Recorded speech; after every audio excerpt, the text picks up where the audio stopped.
എല്ലാവർക്കും ഒരു നല്ല നമസ്കാരം. ഇന്ന് നമ്മൾ ചർച്ച ചെയ്യുന്നത് ജൈനിസമാണ്. ജൈനിസത്തിൽ നിന്ന് പ്രധാനപ്പെട്ട വരാവുന്ന ചോദ്യങ്ങൾ, ജൈന തത്വങ്ങൾ എന്തൊക്കെയാണ്, അതുപോലെ തന്നെ ജൈന സന്യാസിമാരുടെ 5 പ്രതിജ്ഞകൾ എന്തൊക്കെയാണ്, ഇത്തരത്തിലുള്ള ചോദ്യങ്ങളാണ് വരിക. കൂടാതെ ജൈനമതവും ബുദ്ധമതവും തത്വങ്ങൾ തമ്മിൽ താരതമ്യം ചെയ്യാനും നമ്മളോട് ചോദിക്കാം. So let us start. അപ്പോൾ നമുക്ക് ആരംഭിക്കാം. ഇൻട്രൊഡക്ഷനും അതുപോലെ തന്നെ main പോയിൻറ്റ്സും. The basic philosophy of Jainism existed in North India even before the birth of Vardhamana Mahavira. According to Jaina philosophy, Mahavira was preceded by 23 other teachers or Tirthankaras. Tirthankaras were, the literal meaning of Tirthankaras was those who guide men and women across the river of existence. ജൈനമത തത്വചിന്തകൾ വടക്കേ ഇന്ത്യയിൽ വർദ്ധമാന മഹാവീരൻ്റെ ജനനത്തിനു മുന്നേ നിലനിന്നിരുന്നതായി വിശ്വസിക്കപ്പെടുന്നു. ജൈന പാരമ്പര്യം അനുസരിച്ച് വർദ്ധമാന മഹാവീരന് മുമ്പ് 23 തീർത്ഥങ്കരന്മാർ അല്ലെങ്കിൽ ജൈന ഗുരുക്കന്മാർ ഉണ്ടായിരുന്നു. തീർത്ഥങ്കരന്മാർ എന്നാൽ ഈ സംസാര സാഗരത്തെ നീന്തി കടക്കുവാൻ ജനങ്ങളെ സഹായിക്കുന്നവരെയാണ് തീർത്ഥങ്കരന്മാർ എന്ന് വിളിച്ചിരുന്നത്. Next, another question is, what are the important ideas or principles of Jainism? ജൈനമതത്തിൻ്റെ പ്രധാനപ്പെട്ട ആശയങ്ങൾ അല്ലെങ്കിൽ തത്വങ്ങൾ എന്തൊക്കെയാണ്?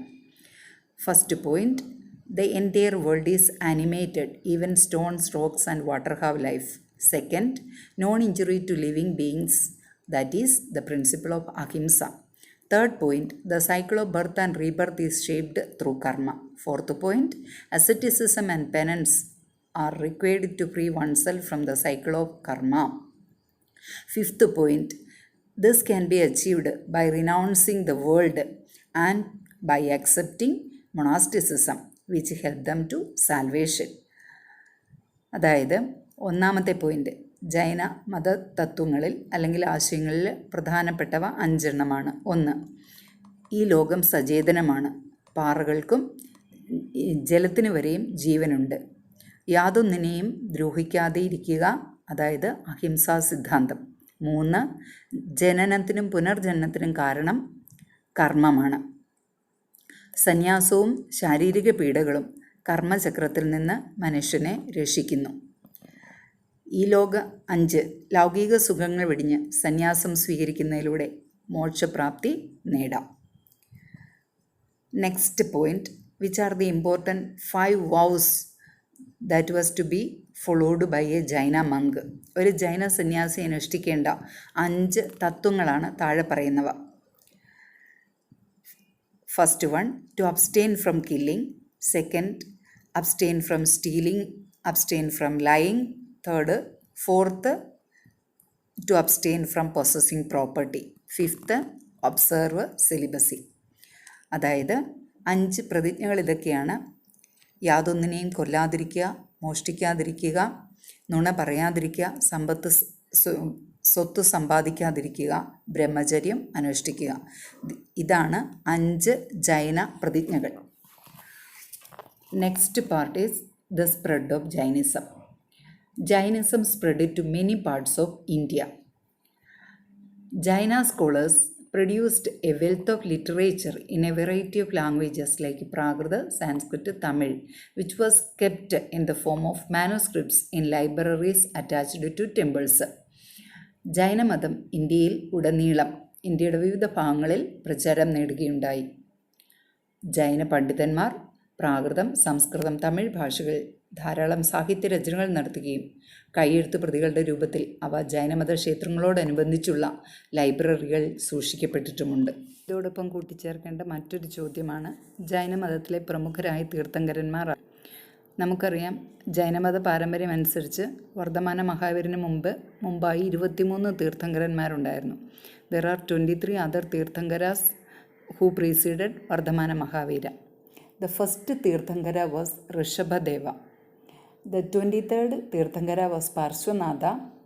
The 24th and last Tirthankara was Vardhamana Mahavira. ഇത് നിങ്ങളോട് ചിലപ്പോൾ 1 വേർഡ് ആയിട്ടോ മാച്ച് ഫോളോയിങ് കോളമായിട്ടോ ചോദിക്കാം. അതുകൊണ്ട് ഇതും കൂടി ഈ കൂടെ തന്നെ നന്നായി പഠിച്ചു വയ്ക്കും. Buddhism. The Buddha and the quest for enlightenment.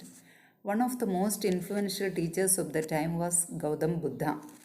Buddha's messages not only spread in India, but also it is spread to Korea, Japan, Sri Lanka, Myanmar, Thailand, Indonesia, and from Central Asia to China.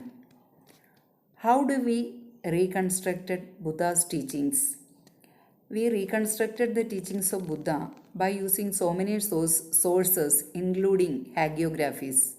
What is a hagiography? Hagiography is a biography of a saint or religious leader. Hagiographies helped historians to reconstruct the teachings of Gautam Buddha. ആ കാലഘട്ടത്തിലെ ഏറ്റവും സ്വാധീനം ചെലുത്തിയ ഒരു ചിന്തകനായിരുന്നു ഗൗതം ബുദ്ധൻ. ബുദ്ധൻ്റെ സന്ദേശങ്ങൾ ഇന്ത്യയിൽ മാത്രമല്ല, Korea, Japan, Sri Lanka, Myanmar, Thailand, Indonesia, മധ്യേഷ്യ മുതൽ ചൈന വരെ അങ്ങ് വ്യാപിക്കുകയുണ്ടായി. എങ്ങനെയാണ് നമ്മൾ ബുദ്ധൻ്റെ സിദ്ധാന്തങ്ങളെ പുനഃസൃഷ്ടിച്ചെടുത്തത്? നിരവധിയായ ഉറവിടങ്ങളോടൊപ്പം ഹാഗിയോഗ്രാഫികളും ചരിത്രകാരന്മാരെ ഈ പുനഃസൃഷ്ടിയിൽ സഹായിച്ചു. എന്താണ് ഹാഗിയോഗ്രാഫി? സന്യാസിമാരുടെയോ മതനേതാക്കന്മാരുടെയോ ജീവചരിത്രങ്ങളെയാണ് ഹാഗിയോഗ്രാഫി എന്ന് പറയുന്നത്. According to tradition, the original name of Gautam Buddha was Siddhartha. He was the son of a chief of Shakya clan. Shakya ഗോത്രത്തിലെ മുഖ്യൻ്റെ പുത്രനായി പിറന്ന ഗൗതം ബുദ്ധൻ്റെ യഥാർത്ഥ പേര് സിദ്ധാർത്ഥൻ എന്നായിരുന്നു. രാജീയ സുഖങ്ങളിൽ ജീവിച്ചെങ്കിലും ഒരു ശവശരീരത്തെയും രോഗിയായ മനുഷ്യനെയും വൃദ്ധനായ മനുഷ്യനെയും ഒരു അനാഥനായ സന്യാസിയെയും കണ്ട അദ്ദേഹത്തിൻ്റെ മനസ്സ് വളരെയധികം വേദനിക്കുകയും സിദ്ധാർത്ഥൻ കൊട്ടാര സദൃശ്യമായ ജീവിത സുഖങ്ങൾ വിട്ട് സത്യാന്വേഷിയായി വീട് വിട്ടിറങ്ങുകയും ചെയ്തു. ഇതിനെയാണ് മഹാപരിത്യാഗം എന്ന ചരിത്രത്തിൽ രേഖപ്പെടുത്തിയിരിക്കുന്നത്. But Siddhartha was deeply anguished when he saw an old man, a sick man, a corpse and a homeless mendicant. So Siddhartha left the palace and set out in search of his own truth. This is known as the great renunciation. Living home in search of truth is known as the great renunciation. The teachings of Gautam Buddha. Buddha's teachings found mainly in the stories of Shuddha Pedaka. The following are the important teachings of Gautam Buddha. First one, the world is transient, anika, and constantly changing. Second, it is soulless, anatta, and nothing permanent or eternal in it. Third, sorrow is intrinsic to human existence. Fourth, follow the middle path to overcome worldly troubles. 5. Early Buddhists neither accepted nor rejected the existence of God. 6. They believed that the social world was the creation of humans. Next, so he advised kings and Gehapatis to be humane and ethical. Then last one, Buddha believed that individual and their good actions can save them from the cycle of rebirth and attain self-realization. ബുദ്ധമത തത്വങ്ങൾ നമുക്ക് പ്രധാനമായും ശുദ്ധപീഠയിൽ നിന്നാണ് ലഭിക്കുന്നത്. താഴെ പറയുന്നവയാണവ. 1. ഈ ലോകം ക്ഷണികമാണ്, അനിത്യമാണ്. 2. ആത്മാവില്ലാത്ത ഈ ലോകത്ത് ശാശ്വതമോ സ്ഥിരമായതോ ആയ ഒന്നുമില്ല. 3. ഈ ലോക ജീവിതത്തിൽ ദുഃഖം ജീവിതത്തിൻ്റെ അനിവാര്യതയാണ്. 4. ഈ ലോകത്തെ പ്രശ്നങ്ങളിൽ നിങ്ങളെ മറികടക്കുന്നതിനായി മധ്യമമാർഗം സ്വീകരിക്കുക. 5. ആദ്യകാല ബുദ്ധിസ്റ്റുകൾ ദൈവത്തെ അംഗീകരിക്കുകയോ തള്ളിക്കളയുകയോ ചെയ്യുന്നില്ല. 6.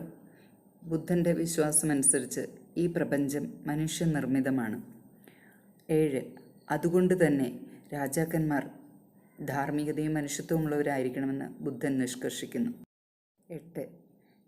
വ്യക്തികൾക്ക് തങ്ങളുടെ ശരിയായ പ്രവൃത്തികളിലൂടെ പുനർജന്മത്തിൽ നിന്ന് രക്ഷപ്പെടുകയും ആത്മസാക്ഷാത്കാരവും മോക്ഷവും പ്രാപിക്കുകയും ചെയ്യാം. ഇപ്പോൾ നിങ്ങൾക്ക് compare the teachings of Jainism and Buddhism എന്ന ചോദ്യത്തിന് ഉത്തരവെഴുതാൻ സാധിക്കും. ബുദ്ധമത ജൈനമത തത്വങ്ങളെ താരതമ്യം ചെയ്യുക എന്ന ചോദ്യത്തിന് രണ്ടും ബുദ്ധമത തത്വങ്ങളും ജൈനമത തത്വങ്ങളും എന്ന ഹെഡിങ് എടുത്ത് എഴുതുക. അതിന് മുമ്പ് ഒരു ചെറിയ ഇൻട്രൊഡക്ഷനും കൊടുക്കുക.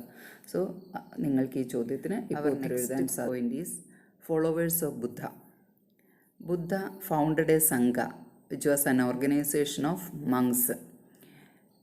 Monks and nuns lived on alms, so they were known as bhikkhus and bhikkhunis. Initially, only men were admitted in the Sangha. Later, women also were admitted into the Sangha at the mediation of Ananda. Ananda was one of the dearest disciples of Gautam Buddha. Mahapajapati Gautami was the first woman ordained as a bhikkhuni. Theris were respected women who attained liberation. Many women in the Sangha became teachers and they were known as Theris. Buddha's followers came from many social groups. Sangha organization and its functioning was on democratic lines. ബുദ്ധമതത്തിൻ്റെ അനുയായികൾ. ഗൗതം ബുദ്ധൻ തൻ്റെ അനുയായികൾക്കായി ഒരു സംഘടന രൂപീകരിച്ചു. അതിനെ സംഘം എന്നറിയപ്പെടുന്നു. സന്യാസിമാരും സന്യാസിനിമാരും മറ്റുള്ളവരുടെ സഹായം സ്വീകരിച്ച് ജീവിക്കുന്നതിനാൽ അവരെ ഭിക്ഷുക്കൾ എന്നും ഭിക്ഷുണികൾ എന്നും അറിയപ്പെടുന്നു. തുടക്കത്തിൽ സംഘത്തിൽ പുരുഷന്മാർക്ക് മാത്രമായിരുന്നു അംഗത്വം. എന്നാൽ ഗൗതം ബുദ്ധൻ്റെ പ്രിയപ്പെട്ട ശിഷ്യനായ ആനന്ദൻ്റെ ഉപദേശത്താൽ ഗൗതം ബുദ്ധൻ സ്ത്രീകളെയും സംഘത്തിൽ അംഗങ്ങളാക്കി. മഹാപ്രജാപതി ഗൗതമി എന്ന ഗൗതം ബുദ്ധൻ്റെ വളർത്തമ്മയായിരുന്നു സംഘത്തിലെ ആദ്യത്തെ ഭിക്കുനി. തേരീസ് എന്നാൽ മോക്ഷം പ്രാപിക്കാൻ സാധിച്ച വളരെ ബഹുമാനിക്കപ്പെടേണ്ട സ്ത്രീകളായിരുന്നു, സംഘത്തിലുള്ളവരായിരുന്നു. അതിൽ പലരും ബുദ്ധമത ടീച്ചേഴ്സായിരുന്നു. അവർ പിന്നീട് തേരികളായി മാറി. ബുദ്ധൻ്റെ അനുയായികൾ എല്ലാവിധ സാമൂഹ്യ വിഭാഗങ്ങളിൽ നിന്നും ഉള്ളവർ ഉണ്ടായിരുന്നു. സംഘം സംഘടിപ്പിക്കപ്പെട്ടതും അത് മുന്നോട്ട് പോയിക്കൊണ്ടിരുന്നതും ജനാധിപത്യപരമായ രീതിയിലാണ്. അവർ next question is why Buddhism spread so rapidly. Buddhism spread not only in India but also in Central Asia, from Central Asia to China, Korea, Japan, Sri Lanka, Myanmar, Thailand, Indonesia, etc. It spread because of the following reasons. First one, Buddhism gave importance to conduct and values. Second, it ignored caste system. Third, it gave emphasis on metta, that is fellow feeling, and karuna or compassion. 4. Simple teachings. 5. Used the language of common people. 6. Received royal patronage from Ashoka. 7. The working of Buddhist Sangha.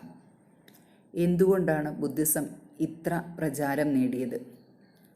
ഉത്തരം, ബുദ്ധമതം ഇന്ത്യയിൽ മാത്രമല്ല, മധ്യേഷ്യ മുതൽ China വരെയും Korea, Japan, Sri Lanka, Burma, Thailand, Indonesia തുടങ്ങിയ രാജ്യങ്ങളിലും വ്യാപിക്കുകയുണ്ടായി. ഇതിൻ്റെ കാരണം താഴെ പറയുന്നവയാണ്. 1.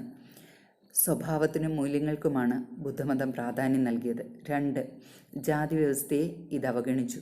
3. സഹാനുഭൂതി, കാരുണ്യം തുടങ്ങിയവയ്ക്ക് കൂടുതൽ പ്രാധാന്യം നൽകി. 4. ലളിതമായ തത്വങ്ങളായിരുന്നു ബുദ്ധമതത്തിൻ്റേത്.